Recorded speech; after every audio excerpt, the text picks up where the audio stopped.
नमस्ते, good morning. देखिए दोस्तों, आज का टॉपिक प्रतिरोधक रहेगा। प्रतिरोधक को इंग्लिश में रेजिस्टर कहते हैं। क्या कहते हैं? रेजिस्टर कहते हैं। अब प्रतिरोधक की परिभाषा क्या होती है? इसको एक पुर्जे का रूप दे दिया जाता है, यानी वैद्युतिक परिपथ में जो करंट या विद्युत धारा प्रवाहित करने के लिए जो विरोध उत्पन्न करती है उसे प्रतिरोधक कहते हैं। ठीक है। प्रतिरोधक दो प्रकार के होता है, एक तो होता है वायर बाउंड प्रतिरोधक, ठीक है, दूसरा होता है कार्बन प्रतिरोधक। ठीक है भाई, पहला तो होता है वायर बाउंड प्रतिरोधक। किसे कहते हैं? वायर बाउंड प्रतिरोधक किसे कहते हैं? जो एक अचालक शंकानुमा आकार की आकृति पर मैग्नीन तथा यूरेका वायर को आसानी से लपेटकर इसकी संरचना बनाई जाती है।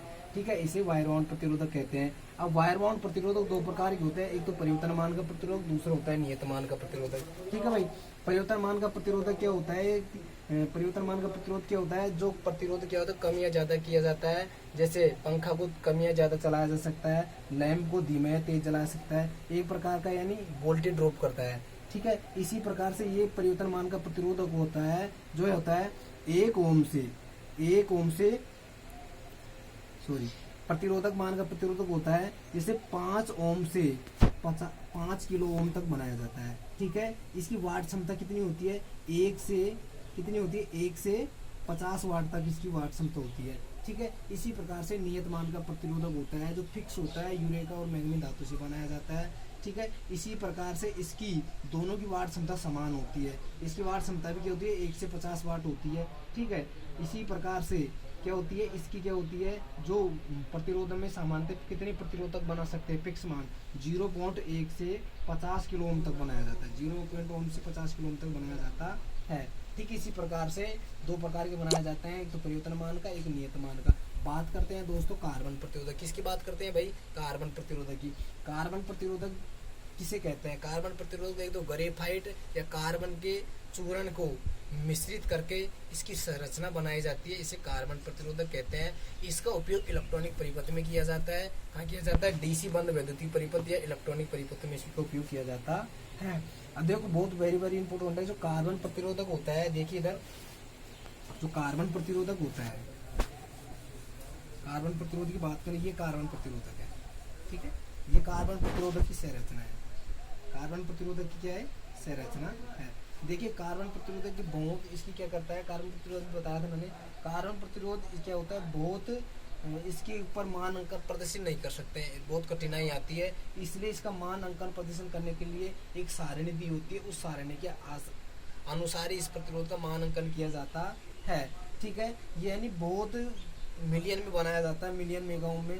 जैसे पहली पट्टी, दूसरी पट्टी, सेकंड पट्टी, थर्ड पट्टी, इसको समझेंगे। फर्स्ट पट्टी तो क्या होती है? इसका बॉडी का रंग लेते हैं। ठीक, कार्बन प्रतिरोध की बात करते हैं ना, फर्स्ट पट्टी क्या होती है? बॉडी का रंग लेते हैं। सेकंड पट्टी होती है जो है द्वितीय पट्टी होती है, तो इसके सिरे का रंग लेते हैं। ठीक है, तृतीय पट्टी होती है, इसका गुणक लेते हैं। क्या लेते हैं दोस्तों? इसका गुणक लेते हैं। चौथी पट्टी होती है भाई, चौथी पट्टी क्या होती है? जो सारणी में से सहनशीलता का मान लेते हैं। यानी पहली पट्टी होती है उसको तो क्या लेंगे? इसकी बॉडी का रंग लेंगे। सेकंड पट्टी क्या होती है? जो इसका क्या होता है? सिरे का रंग लेते हैं। और थर्ड पट्टी में जो इसकी सहनशीलता नहीं, इसकी गुणक लेते हैं, इसका गुणक लेते हैं। चौथी पट्टी होती है जो सहनशीलता का मान लेते हैं।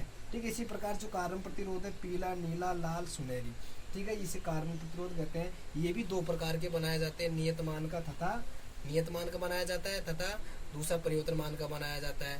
ठीक है, दो प्रकार के प्रतिरोधक बनाए जाते हैं।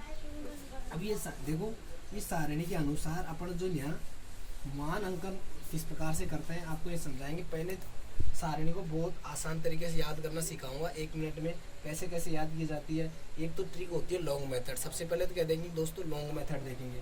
यानी लॉन्ग मेथड से क्या होता है? एक ट्रिक होती है, जैसे बीबी, रोय, ग्रेटेन, वेरी गुड, वाइफ, GSN।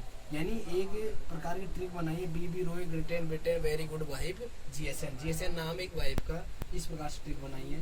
देखिए, बी से ब्लैक यानी काला, बी से ब्राउन यानी भूरा, आर से रेड यानी लाल, ओ से ऑरेंज यानी नारंगी, यानी येलो से पीला, ग्रीन से हरा, ब्लू माने नीला, वॉयलेट यानी बैंगनी, ग्रे माने स्लेटी, वाइट यानी सफेद है, जी फॉर गोल्ड यानी सुनहरी, सिल्वर यानी चांदनी, नो मानी कोई रंग नहीं। इसी प्रकार से देखो, इस प्रकार से क्या आती है? 1 2 3 4 अपने दो कलर बैंड के होते हैं, इनके सेम होते हैं। ठीक है, इसी प्रकार से अपन इसको याद कर सकते हैं। देखो, मैं एक एग्जाम्पल की बात करता हूँ। ठीक है दोस्तों,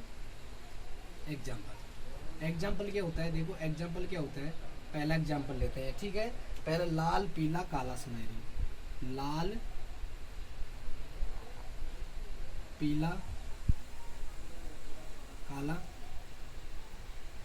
सुनहरी, ठीक है, 4 रंग ले लिए, ठीक है। इसी प्रकार से इस सारणी के माध्यम से दोस्तों हम क्या करते हैं, ITI एग्ज़ाम तथा जैसे ITI एग्ज़ाम होती है, कंपटीशन के एग्ज़ाम होती है, ईयरली एग्ज़ाम, सेमेस्ट्री एग्ज़ाम, इसमें कम से कम 1 या 2 क्या पूछा जाता है, क्वेश्चन आता है जो आसानी से अपन सोल्व कर सकते हैं। जैसे आपको चांदनी का सहनशीलता का मान पूछ लिया जाता है, अधिकतम या न्यूनतम मान पूछ लिया जाता है, यानी एग्जाम्पल सोल्व करवा लेता है। कभी ये रंग के मान रंग दे देता है, 4 कलर मान के रंग दे देता है, उनका मानांकन पूछ लेता है। दूसरी बात, मानांकन दे देता है और कलर पूछ लेता है। इस प्रकार से प्रश्न आते हैं कई टाइप के, 4-5 टाइप के। देखो पहले टाइप का प्रश्न ये है, यानी आपको एग्जाम में क्या देता है, कलर देखा, उसका अंकन कैसे सोल्व करेंगे। देखो काला, लाल पीला काला सुनहरी, यानी लाल का तो देखो पहली पट्टी में गुणक लेंगे, लाल का क्या होगा 1 होगा, नहीं सॉरी लाल का क्या होगा 2 होगा, ठीक है 2 लिख दिया मैंने। पीला का कितना होगा, दूसरी पट्टी में क्या लेंगे, सिरे का रंग लेंगे ना पीला, देखिए 4 होगा, ठीक है।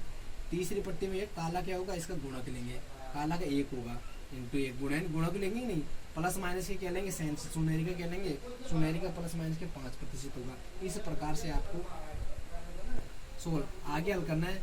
24 इंटू 1 किया तो 1 होगा ही नहीं होगा, 1 काला का 1, फिर क्या होगा प्लस माइनस के 5%, ठीक है। इस प्रकार से अपन ज्ञात किया जा सकता है, ठीक है।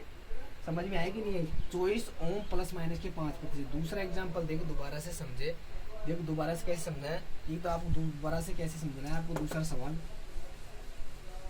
दूसरा एग्जाम्पल कैसे समझना है आपको, जैसे ये लेना है भूरा काला, दोस्तों भूरा काला सुनहरी, भूरा काला सुनहरी सुनहरी। दूसरा एग्जाम्पल क्या है, भूरा काला सुनहरी सुनहरी, यानी सोना सोना, ठीक है। भूरा का पहली पट्टी में देखो भूरा का क्या होगा 1 होगा, दूसरी पट्टी में क्या होगा काला का, दूसरी पट्टी में काला का क्या होगा डैश, यानी डैश है, इसका मतलब 1 नहीं मान सकते अपन, 0 मानेंगे इसको, ठीक है। तीसरी पट्टी में इसका गुणक लेंगे, ठीक है, तीसरी पट्टी में क्या लेंगे, सुनहरी का गुणक लेंगे 0.